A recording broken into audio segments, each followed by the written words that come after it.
Meiosis. During meiosis, Mendel's laws are in play. One of them is the law of independent assortment, where alleles of multiple different genes get sorted into gametes independently of each other. The other is a law of segregation, which states that when a gamete is formed, each gene separates from one another, so each gamete only contains one allele for each gene. Interphase prepares the cell for meiosis. It has three subphases, including G1, S, and G2. In the G1 phase, the cell produces organelles and proteins for DNA replication. Chromosomes are uncondensed, existing as loose strands of chromatin, preparing it for active transcription and preparation for replication. DNA replication occurs during the S phase, duplicating chromosomes into two identical sister chromatids. Chromosomes remain uncondensed. In the G2 phase, proteins and organelles are still being synthesized to prepare for meiosis. The centrosome replicates into two centrosomes, each with a pair of centrioles. The cell does a final check to ensure that the DNA was replicated without error. Prophase 1 is the longest stage of meiosis. At the beginning of prophase 1, like in mitosis, spindle microtubules form, and a nuclear envelope disperses. Chromosomes also begin to condense, and homologous chromosomes begin to pair loosely. They are aligned gene by gene, and crossing over occurs when the DNA of non-sister chromatids are broken down and rejoined together. This forms tetrads. Chiasmata are the egg-shaped regions where crossing over has occurred. Finally, kinetochores attach to microtubules, and homologs move towards the metaphase plate.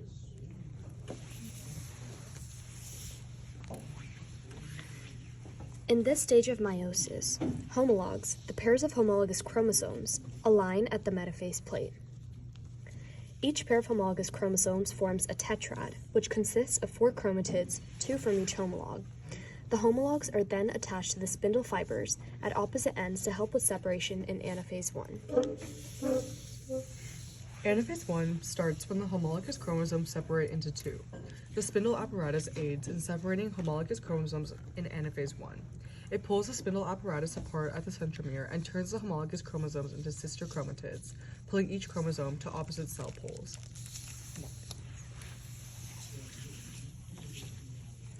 Homologous chromosomes that were separated during anaphase 1 arrive at opposite cell poles, and the nuclear membrane may reform around sets of chromosomes during telophase 1.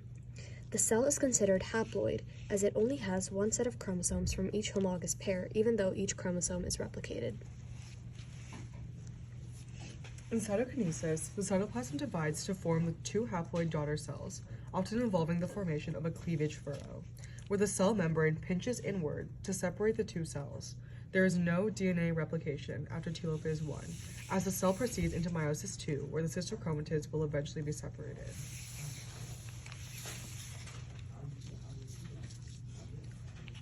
During prophase 2, the spindle apparatus forms, and later, chromosomes associated with the centromere move toward the metaphase 2 plate.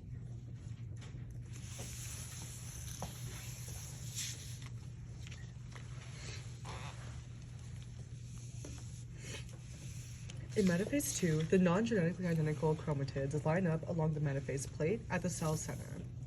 Each chromatid's kinetochores get attached to the microtubules of opposite ends of the cell. This process ensures that the resulting daughter cells receive the correct haploid chromosomes.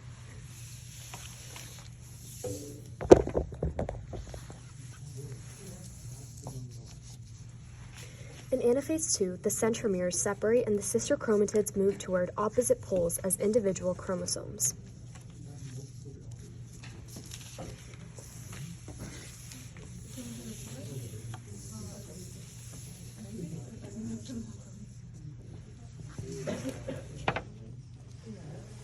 Finally, in telophase 2, nuclei form and the nuclear envelope reforms.